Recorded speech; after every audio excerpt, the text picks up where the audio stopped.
हाँ तो मेरे दोस्तों, एक बार तो फिर आपकी खिदमत में हाजिर है क्रिकेट के वर्ल्ड कप की इंफॉर्मेशन लेकर, काफी ज्यादा सी अपडेट्स लेकर। कुछ समझ नहीं आ रहा एक चीज का कि आईसीसी ने ये इतना बड़ा इवेंट है, पूरा सबसे बड़ा वर्ल्ड कप यानी कि होता है 12 टीमें, 13 टीमें, कभी 16 टीमें खेलती हैं। इतना छोटा इवेंट करने की क्या जरूरत थी? मतलब एक दिन में तीन तीन मैचेस। यार आप लोग बिल्कुल ही ज्यादा रोज के हिसाब से अपने मैसेज रखे हैं, सुबह दोपहर शाम, जैसे डॉक्टर से मेडिकल ले रहे हैं हम लोग। स्कॉटलैंड वर्सेज इंग्लैंड बारिश की नजर हुआ। नीदरलैंड वर्सेज नेपाल काफी अच्छा मैच रहा। इंडिया वर्सेस आयरलैंड, और इसके अलावा और भी बहुत कुछ आज की वीडियो में। तो चलो शुरू करते हैं।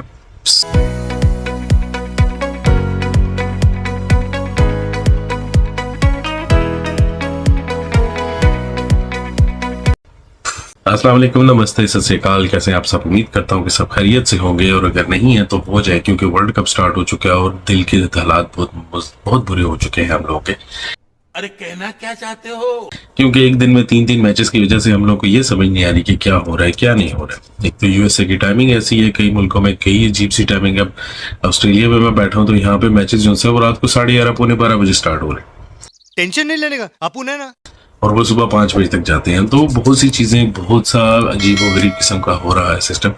यार मैचेस की तरफ आते हैं, मैच की तरफ बात करें। स्कॉटलैंड का मैच हुआ इंग्लैंड के साथ, जो कि बारिश की नजर हो चुका। पहले ही बारिश स्टार्ट हो चुकी थी। उसके बाद जब मैच स्टार्ट हुआ तो काफी देर से स्टार्ट किया गया। स्कॉटलैंड ने बैटिंग करने के लिए आया और स्कॉटलैंड ने बहुत अच्छी बैटिंग की। तो इंग्लैंड के तमाम बॉलर्स को बहुत ही अच्छे तरीके से, छोटी टीमें सारी की सारी जितनी भी हैं, जितने जो भी अभी मतलब इतना ज्यादा इंटरनेशनल लेवल पे उनके मैचेस नहीं होते या ऐसा नहीं होता, वो बड़ी टीमों को बहुत ज्यादा वो रेड अलर्ट पिला रही हैं, क्योंकि सबके लिए घंटियां बजा रही हैं। कल का अगर स्कॉटलैंड का भी मैच देख लिया जाए इंग्लैंड के साथ, तो स्कॉटलैंड का मैच और इंग्लैंड का मैच बारिश की नजर तो हुआ, लेकिन यहाँ पे एक सबसे बड़ी और इम्पोर्टेंट देखने वाली बात यह है कि स्कॉटलैंड में जब पहले बैटिंग की तो 10 ओवरों में उन्होंने 90 स्कोर मारा, उनका कोई प्लेयर आउट नहीं हुआ था। ओपनर ही उनके इतना अच्छा बैटिंग कर रहे थे, कोई 41 और एक 45 के ऊपर गए। माइकल और जॉर्जी, जो कि दो उनके ओपनर थे स्कॉटलैंड के, जिन्होंने एक ने 45 रन बनाए और एक ने 41 रन बनाए और नॉट आउट किया। और इंग्लैंड का कोई भी बॉलर उनकी एक भी विकेट नहीं ले सका।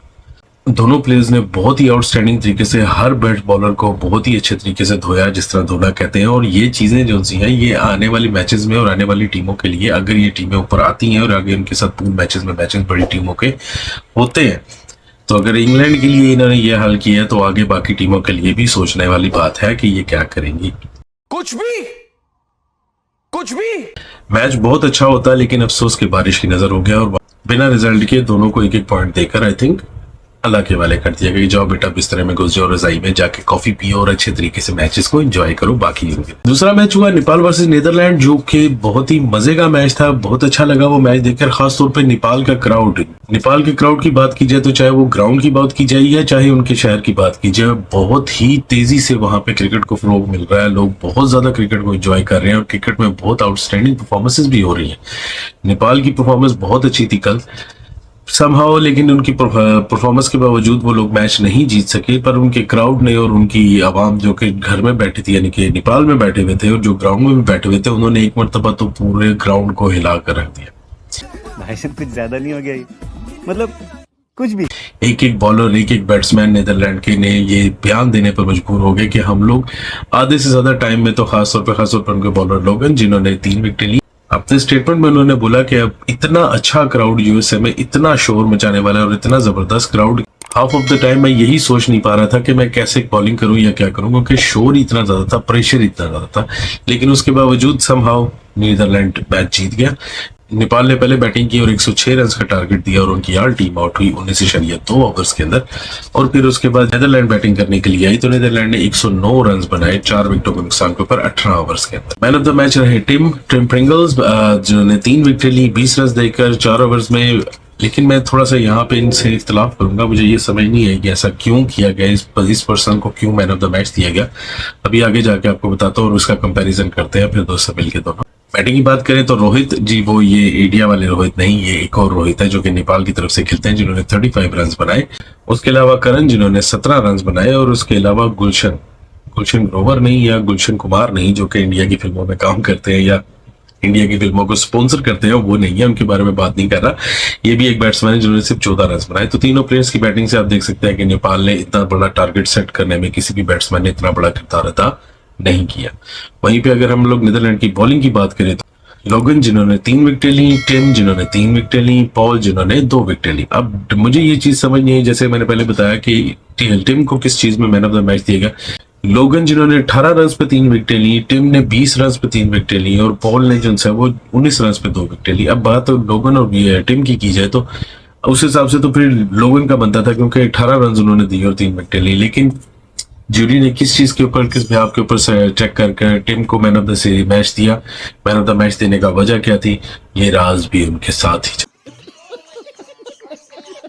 बहुत ज्यादा तादाद में अवाम आई थी और नेपाल की, और ग्राउंड बहुत ज्यादा फुल था। मेजोरिटी तादाद में नेपाली लोग थे और उन्होंने बहुत ज्यादा शोर मचाया। ऐसा लग रहा था जैसे कि, बल्कि ये लोगन का स्टेटमेंट भी है कि मुझे उनके अलावा कई ग्राउंड के प्लेयर्स जिन्होंने नीदरलैंड की तरफ से परफॉर्म किया, उनका कईयों का ये बयान था कि हमें ये लग ही नहीं रहा था कि हम यूएसए में मैच खेल रहे हैं या फिर हम लोग नेपाल में मैच खेल रहे हैं।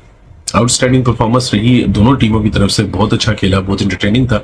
बेसिकली क्रिकेट जीतना चाहिए, कंट्री कौन सी जीती है या नहीं जीती वो बात की बात है। आवाम जो है वो काफी डिसअपॉइंट हुई नेपाल की, जिस हिसाब से वो आए थे, जिस हिसाब से उन्होंने ग्राउंड को फुल किया था या फिर नेपाल के अंदर बैठे देख रहे थे। लेकिन फिर भी उनका भी स्ट्रगलिंग पीरियड चल रहा है, स्टार्टिंग पीरियड चल रहा है। अभी नेपाल में बहुत स्कोप है, बहुत ज्यादा ये आगे जाएंगे। नजर आ रहा है कि ये टीम कुछ आने वाले वक्तों में अपना नाम बहुत अच्छे तरीके से बनाएगी। वहीं पे तीसरे मैच की बात करें, India versus Ireland, most favourite match. पूरा ग्राउंड नीला था, आवाम बहुत ज्यादा थी। मैं इस चीज पर शौक था कि यूएसए में भी इतनी ज्यादा आवाम निकली कि उन्होंने उस ग्राउंड को भी नीला कर दिया। बहुत मजा आया वो भी मैच देखने का, खासतौर पर जिस टाइम आयरलैंड बैटिंग करने के लिए आया। ओवर्स के अंदर आयरलैंड ने सिर्फ 96 रन बनाए और ऑल टीम आउट हो गई, जिसके जवाब इंडिया बैटिंग करने के लिए आया। तो फिर कोहली और रोहित ने ओपनिंग किया, जबकि कोहली नहीं चल सके और उनकी एक थिक एज निकली जो कि बाउंड्री पे कैच हुई, और तीसरा कोहली जो है वो 1 रन बनाकर अपने घर की तरफ वापस चले गए। उधर से फिर रोहित ने बैटिंग शुरू की और इस टारगेट पे अचीव करने के लिए जिस टाइम इंडिया की टीम अपने ग्राउंड में उतरी, तो रोहित एज ए कैप्टन के तौर पर उन्होंने बहुत ही आउटस्टैंडिंग बैटिंग की। इतने स्कोर में भी उन्होंने 50 रन बना दिए और अपनी टीम को बहुत ही अच्छे तरीके से कॉम्प्रिहेंसिवली जितवा दिया। इंजर्ड रिटायर्ड हुए, उनको चोट लगी लेफ्ट साइड पे, आई थिंक बैटिंग के दौरान जिस टाइम आ गया बॉलर की तरफ से, तो उनके राइट शोल्डर के ऊपर बॉल लगी। और ऑलरेडी वैसे तो वो मैच जीत चुके थे, इसलिए बेहतर उन्होंने यही समझा कि वो अपनी तरफ से 50 पे घर की तरफ चले और वो वापस अपने पवेलियन। मैच शुरू होने से पहले ही रोहित ने स्टेटमेंट दे दिया था कि हमें कोई आइडिया नहीं है कि पिच किस तरह परफॉर्म करेंगे, लेकिन हम फिर भी यही कोशिश करेंगे कि अगर हमारी फेवर में परफॉर्म करती है तो हम अच्छे से अच्छे तरीके से मैच खेल सके।